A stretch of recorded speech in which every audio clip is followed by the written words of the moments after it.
వామ అంటే ఎడమ. చాలామంది సవ్యం అంటే అది అలా అనుకుంటారు. సవ్య సాచి, సవ్యం అంటే కుడి అనుకుంటారు. సవ్యం అంటే మంచి కదా, అపసవ్యం అంటే చెడు కదా. సవ్యం అంటే మంచి అని అనుకొని మంచి చేసేది కుడి చేయి కాబట్టి సవ్యం అంటే కుడి చేయి అంటారు. చాలా మంది తెలుగు టీచర్లు అట్లా చెప్తారు. సవ్య అపసవ్య. సవ్య అంటే ఎడమ చేయి. సవ్య సాచి అని అర్జునుడికి పేరు. సవ్య సాచి అంటే ఎడమ చేతితో కూడా కుడి చేతితో లాగా బాణం నడుపుతారు. మనం కూడా రాస్తాము, కుడి చేతితో రాసినట్టు ఎడమ చేతితో కూడా రాయగలం, కానీ కుడి చేతితో రాసినట్టు రాదు. కానీ అర్జునుడు కుడి చేతితో ఎలా రాస్తాడు, ఎలా బాణం వేస్తాడో ఎడమ చేతితో కూడా అట్లాగే బాణం వేస్తాడు. అందుకని సవ్యహస్తము అంటే ఎడమ చేయి. సవ్య ఆచారం కాదు అమ్మవారికి, సవ్యాచారం అంటే వామాచారం. అందుకని సవ్య అంటే మంచిది అని అర్థం చేసుకోవకండి, సవ్యం కదా అని. సవ్యం అంటే ఎడమ అని. దంచం వేసుకుంటామే సవ్యంలో వేసుకుంటారు. పితృకార్యాలు చేసేటప్పుడు ఈ దంచాన్ని అపసవ్యంలో వేసుకుంటారు. ఇది అపసవ్యం. మీకు ఆ మాట వాళ్ళు చెప్తారు చూడండి. సవ్య అపసవ్య. ఎప్పుడు సవ్య అపసవ్య అని అమ్మవారి పేరు వస్తుంది. సవ్యము అపసవ్యము. సవ్య మార్గంలో వెళ్ళినప్పుడు, సవ్యం అంటే ఎప్పుడు కూడా వామాచారము, చెడు పద్ధతులు, బాణామతి ప్రయోగాలు, క్షుద్ర ఉపాసనలు, అవన్నీ సవ్య మార్గాలు. కానీ అమ్మవారు సవ్య మార్గం కాదు, కౌల మార్గం. కౌల మార్గం అంటే సమయాచారం. సమయాచారం అంటే సంప్రదాయం. సంప్రదాయ పద్ధతిలో నేర్పేటువంటిది, సంప్రదాయాన్నే పాటించేటువంటిది. అపసవ్య మార్గంలో నడిచేది కాదు.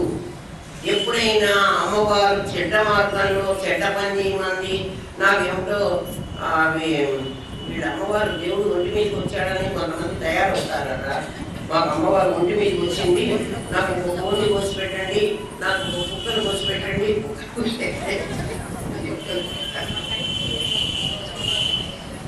అన్ని కోసి పెట్టమంటూ ఉంటారు. కళ్ళు ముక్కలు తీసుకురండి కదా.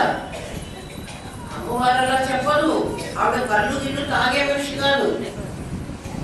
మళ్ళాగా కళ్ళు తాగడం, కోళ్ళను కోసుకోవడం, మాంసం తినడం. ఆవిడ మాంసనిష్ట అంటే మన శరీరంలో మాంసాన్ని కాపాడుతుంది. రుధిర ప్రియ అంటే మన శరీరంలో రక్తాన్ని కాపాడుతుంది కదా. మన శరీరంలో 7 ధాతువులు ఉన్నాయి, అవి కాపాడవలసింది ఆవిడే.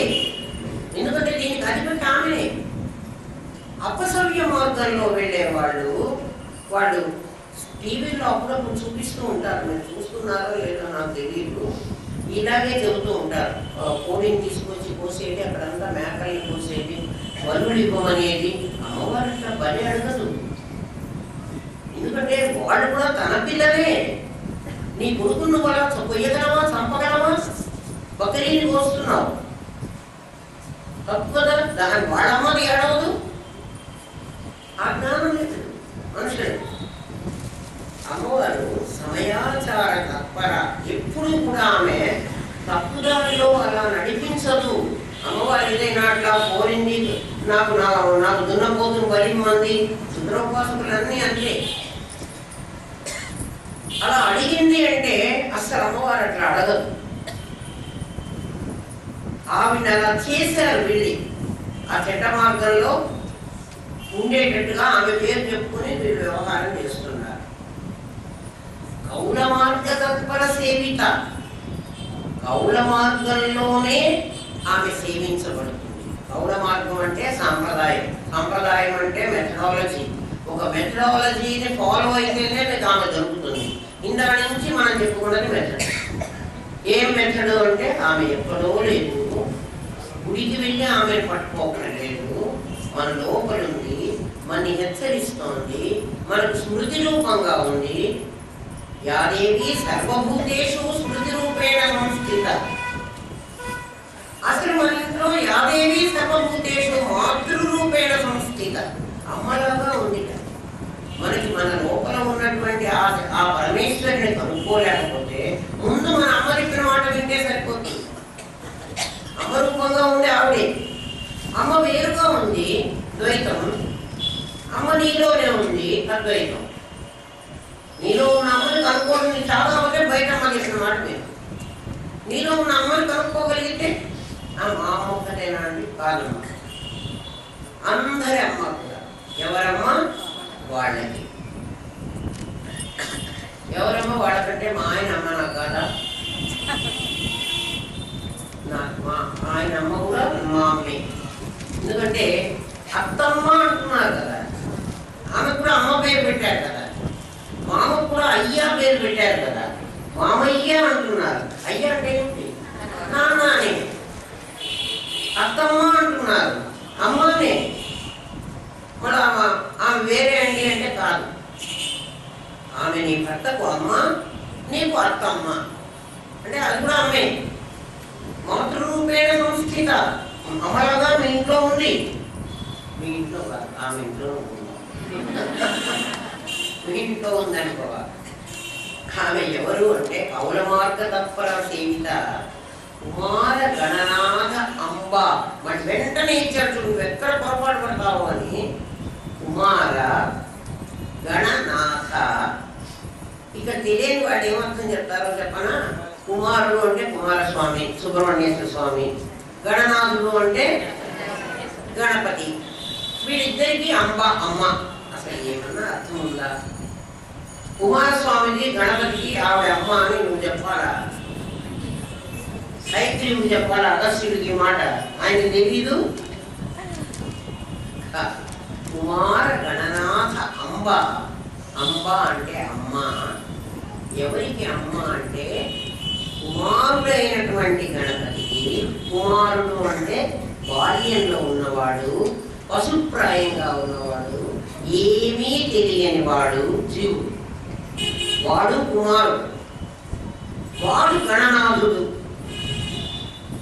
వాడు గణం అంటే సమూహం, సమూహానికి అధిపతి. వాడికి అమ్మ. ఈమె ఏం చేసిందంటే చాలా రహస్యమైన విషయం చెప్తున్నాడు ఈ దీంట్లో. సహస్రాలలో శివశక్తి ఐక్య రూపిణి. శివుడు శక్తి కలిసి ఉంటారు. శివుడు శక్తి అంటే సచ్చిత్తులు కలిసి ఉంటాయి. అక్కడి నుంచి మూలాధారం వరకు అమ్మవారు ప్రయాణం చేసింది. ప్రయాణం చేస్తూ ఆవిడ కిందికి దిగొచ్చి ఒక్కొక్క మెట్లు దిగొచ్చి మూలాధారంలో ఈ గణపతిని పెట్టుకొని నిద్రపోయింది.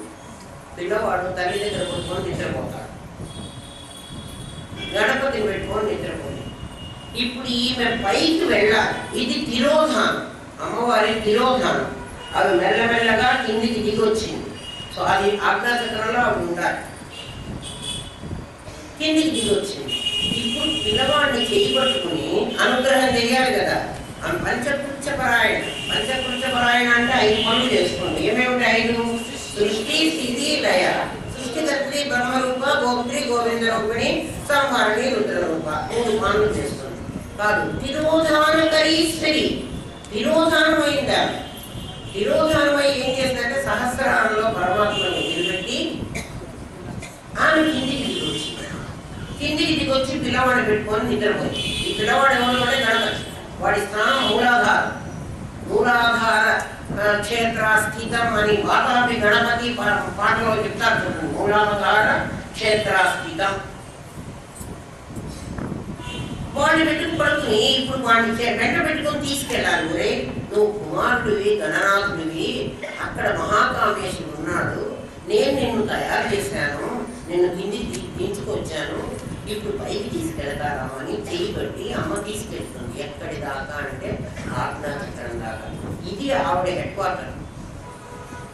ఆవిడ ఉండే చోటు ఏది అంటే ఆజ్ఞాచక్రాబ్జ నిలయ శుక్లవర్ణ షడానన మజ్జా సంస్థ హంసవతి. అంత హంస అని చెప్పారు, గుర్తుందా? ఆయన సోహం, ఈమె హంస. మీకు ఆ ఫండమెంటల్స్ తెలుసు కాబట్టి మీకు ఈ పదాలు అర్థం అవుతాయి. లేకపోతే అర్థం కావు. హంసవతి. ఇక్కడ హంస ఆమె అమ్మవారి హెడ్ క్వార్టర్. అది ఆమె స్థానం. పరమాత్మ హెడ్ క్వార్టర్ ఇది. సహస్రధర పద్మస్థ సర్వవర్ణోపశోభిత సర్వాయుధర శుక్ల సంస్థిత. శుక్ల సంస్థిత. ఇగో శుక్లవర్ణం, తెల్లటి రంగు. అర్జున పుష్పం ఇక్కడ లోపల ఉంటుంది చూడండి తెల్లాలని, అది ఆయన చోటు. ఇప్పుడు అమ్మవారు ఇక్కడ దాకా ఈ గణపతిని తీసుకొస్తుంది. కుండలని వేస్తే ఆజ్ఞాచక్రం వరకు వస్తుంది. ఆ పైన దాటానికి కూడా నేనేం పని చేయను, ఇప్పటి నుంచి నేను ఇష్టం రా, నువ్వే పోవాలి, నేనేం హెల్ప్ చేయను, నీకై నువ్వే వెళ్ళాలి. ఇక్కడ ఉన్న అమ్మ ఏం తెలుసుకున్నారా? అక్కడ అమ్మ ఉంది అని తెలియడానికే మనం గుర్తు పెట్టుకుంటాం. ఇక్కడే ఎందుకు గుర్తు పెట్టుకుంటున్నాం అంటే, ఇది ఎందుకు గుర్తు పెట్టుకున్నామంటే పసుపు అది సున్నము కలిస్తే పారాణి అవుతుంది చూడండి ఎర్రగా. అట్లాగే వెలిగారము పసుపు నిమ్మరసము కలిపితే ఎర్రదనం కుంకుమ తయారవుతుంది. మనం వేసిన రంగులు బాగు. అంటే ఇందులో కనపడకుండా గాలి ఉండి వేరే రంగు నీకు కనపడుతోంది, అది ప్రపంచం. ఇందులో సచ్చిత్తులు ఉన్నాయి. సచ్చిత్తులు కనపడకుండా మనకేం కనపడుతున్నాయి? నాలుగు వారు కనపడుతున్నాయి. మనకు కనపడడం విక్షేపం వల్ల కనపడుతోంది.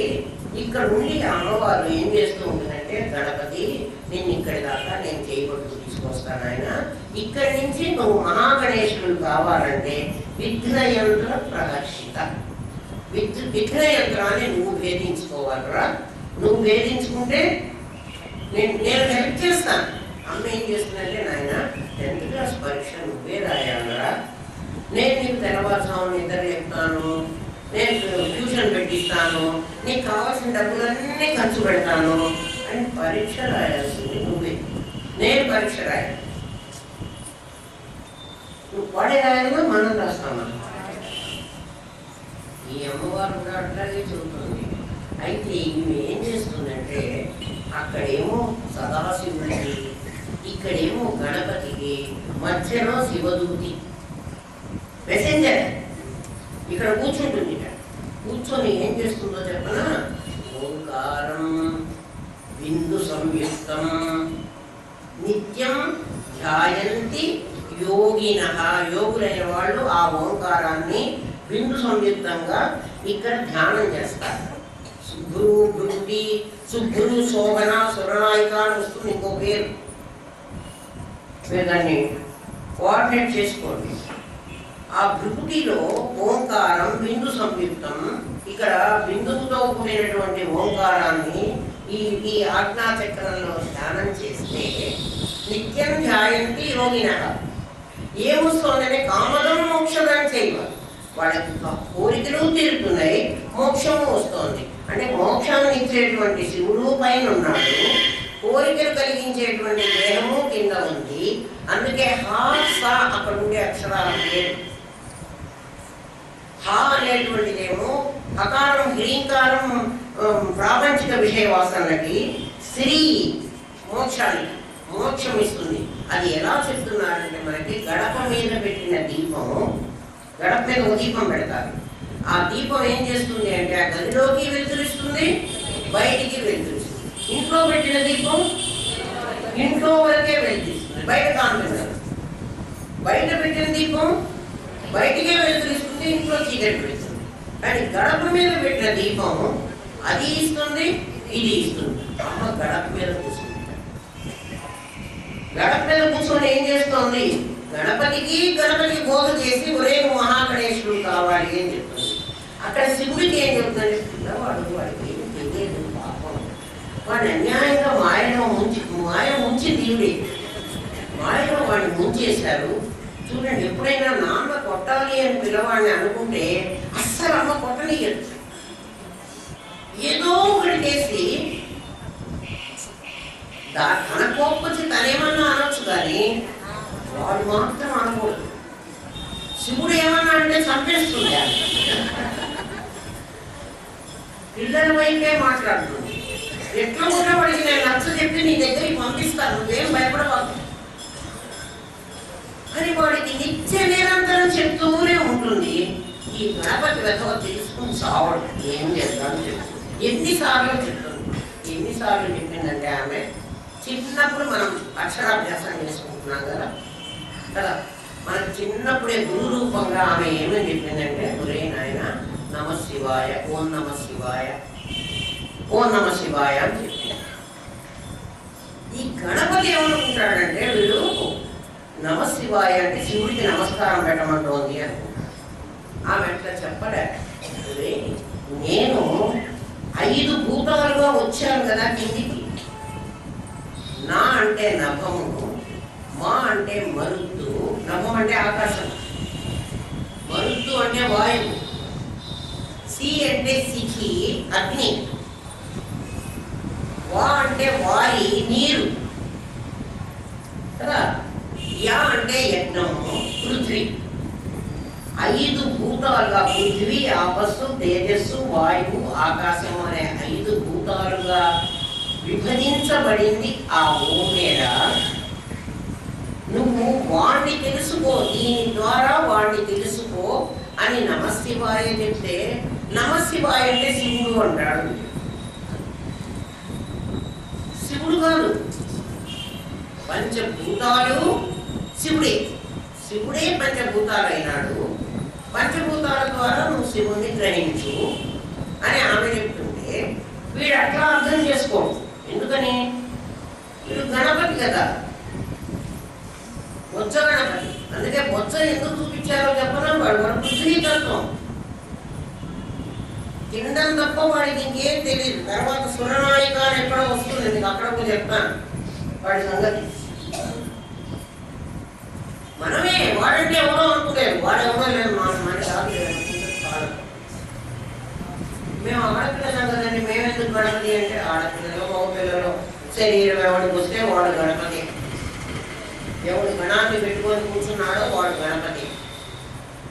కుమార గణనాథ అంబ ఆమె, కుమార గణనాథుడికి కుమార గణనాథుడు పిల్లవాడు. అందుకని వీడి మీద ఆమె చాలా ప్రేమ. వీడిని ఎట్లా ఒకట్లా మహాగణేశుణ్ణి చెయ్యాలి. అయితే విఘ్నయంత్రాన్ని భేదించుకోవాల్సింది నువ్వే, నేనేం భేదించను. విఘ్నయంత్రం భేదిస్తే ప్రహర్షిత, సంతోషపడతాం. 10th క్లాస్ పిల్లవాడు పాస్ అయితే అమ్మ సంతోషపడుతుంది. కానీ అమ్మ పరీక్ష రాయదు, అన్ని కావలసిన సహాయాలన్నీ చేస్తుంది. అట్లా పాపం అన్ని సహాయాలు చేస్తోంది గణపతికి. ఎన్నో రకాలుగా చెప్తోంది. ఆమె వేదమాత, వేదమాతగా ఉండి గురుమండల రూపిణి, గురువుగా బోధ చేస్తున్నది ఆ తల్లే. నువ్వు తెలుసుకోలేకుండా ఉన్నావు. ఎందుకు తెలుసుకోలేకుండా ఉన్నాడంటే, అమ్మ ఎంతమందికి సహాయం చేస్తున్నా ఉండదేమ్మా, నీకు తెలియదు. ఎవరికి తెలుసు? శివుడికి తెలుసు. నమ్మన్నది చాలా తెలుసు, అమ్మకి ఏం తెలుసు. అన్నీ చేసేది వీడికి అమ్మే, కానీ అమ్మ మీద వీడికి గౌరవం లేదు. అంటే అమ్మ అన్ని చేస్తుంది అన్న నమ్మకం లేదు. కుమార గణనాథ అంబ ఆమె. అంబ అంటే అమ్మ. తుష్టి ఆమె ఎక్కడుందో చూడండి. తుష్టి, పుష్టి, మతి, ధృతి. ఇందాకే చెప్పా కదా మీకు, మతి ధృతి ఇందాక చెప్పాను. అది ఎప్పుడైనా మనకు ఏ పదార్థం అయినా మనం చేస్తూ ఉంటాం అనుకోండి, ఇది చెడిపోతుందేమో, ఇది అనుకున్నట్టుగా కుదరదేమో అని మనకు సందేహం వస్తే, లేదు కుదురుతుంది, బాగానే ఉంటుంది. కొత్తగా అన్నం ఉండే వాళ్ళకి తెలుస్తుంది, అన్నం సరిగ్గా ఉండదనేమో. మా రోజుల్లో అయితే మేము కట్టెలు పెట్టుకొని వండుకోవాలి. ఇప్పుడైతే గ్యాసులు, కుక్కర్లు. ఆ అన్నం ఒకసారి పలుకు పలుకుగా అయిపోతుంది, ఒక్కోసారి మెత్తగా అయిపోతుంది. ఒకవైపే కట్టెలు మండి అక్కడ ఉన్న అన్నం ఉడుకుతుంది, ఇక్కడ ఉన్న అన్నం బియ్యంగానే ఉంటుంది. అట్లాంటప్పుడు అమ్మ లోపల నుంచి చెప్తుందిగా, పర్వాలేదులే, ఇది కలయబెట్టి ఇది మూత పెట్టు, ఏదో చెయ్యి, ధృతి, ధైర్యం, చెడిపోదులే. మన లోపల ధృతి రూపంగా ఉన్నది అమ్మని, మతి రూపంగా ఉన్నది అమ్మని. మతి అంటే ఇందాక చెప్పానే, పాలు పెట్టావు పొంగిపోతాయేమో, స్మృతి గుర్తు చేస్తున్నది అమ్మని. ఇదన్నీ చెప్తోంది నీ లోపల కూర్చొని. తుష్టి, తుష్టి ఆమెను ఇంకా కనుక్కోమంటాడు. ఏదైనా ఒక ఇష్టమైనటువంటి మైసూర్ పాకు తిన్నావు అనుకో, మైసూర్ పాకు స్థూలంగా ఉంది, అది నోట్లో వేసుకుంటే సూక్ష్మమైంది కదా, దాని రూపం పోయింది కదా, అది తీయగా ఉండి రుచిగా మారింది. ఇప్పటి వరకు మైసూర్ పాకు డిజిటల్ రూపం అయిపోయింది. మైసూర్ పాకు చాలా బాగుంది, చాలా రోజులు నేను మైసూర్ పాకు తిన్నా. తుష్టి. తుష్టి అంటే సంతృప్తి. ఆ తృప్తి ఎవరు అంటే ఈ మైసూర్ పాక్ కాదు అసలు.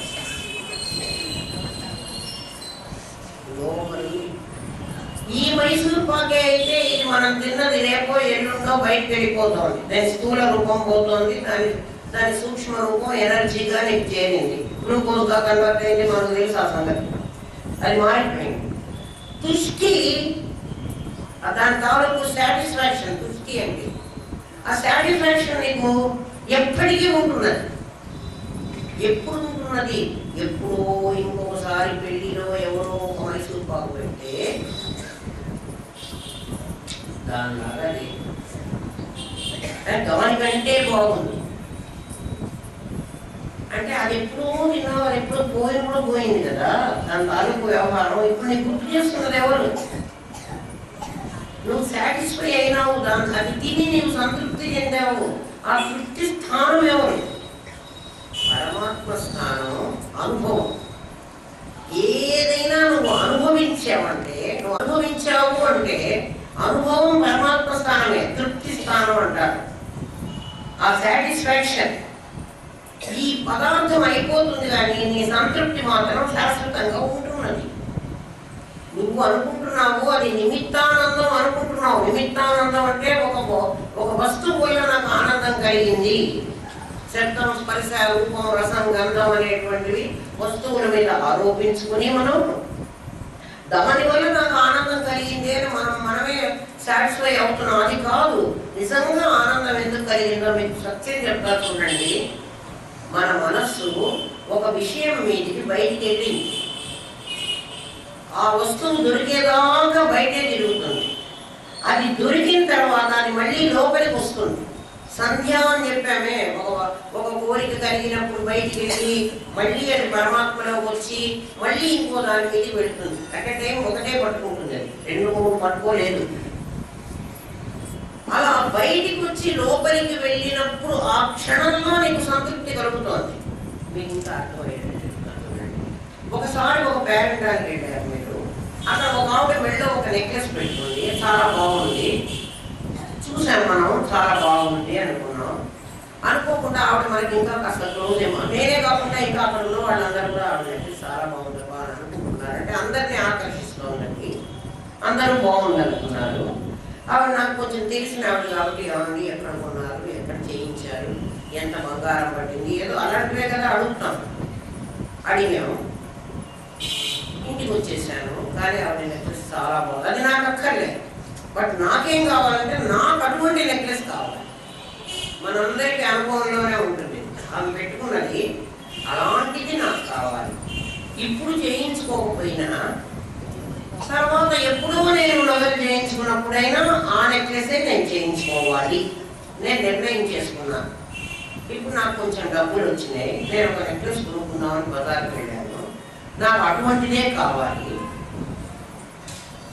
అలాంటిది దొరికింది, ఒక పీసు ఒక షాప్లో ఉంది.